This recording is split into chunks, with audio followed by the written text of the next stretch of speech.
તો હજુ પણ 2 દિવસ રાજ્યમાં વરસાદી માહોલ યથાવત રહેવાનો છે. હવામાન નિષ્ણાંત અંબરલાલ પટેલે વરસાદની આગાહી કરી છે. 3 નવેમ્બર સુધી રાજ્યના મોટા ભાગના જિલ્લામાં વરસાદ થશે.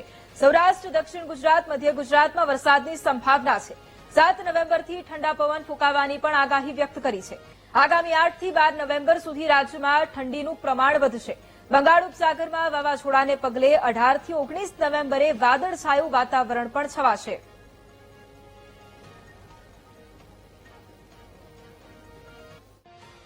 દક્ષિણ સૌરાષ્ટ્રના ભાગમાં કોઈ ભાગમાં વરસાદ થવાની શક્યતા રહેશે.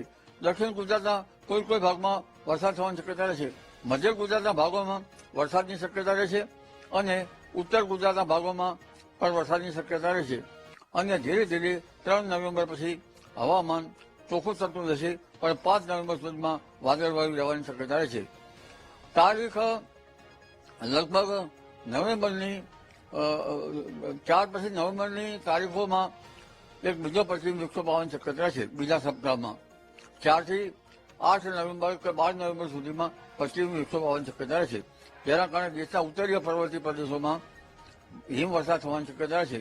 અને તારીખ 7 નવેમ્બરથી જેના પગલે ઠંડા પવનો ફૂંકાઈ શકવાની શક્યતા રહે. અને હવે ધીરે ધીરે 7 નવેમ્બર બાદ શિયાળુ મોસમને સાનુકૂળ હવામાન થતું જાય.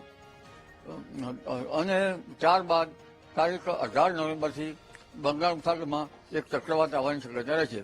જેના કારણે 18 થી 24માં ગુજરાતનું વાતાવરણમાં વાદળવાયુ આવવાની શક્યતા રહે અને ક્યાંક તો ધૂળ વાતાવરણ અથવા તો માવઠા જેવું વાતાવરણ થઈ જવાની શક્યતા રહે.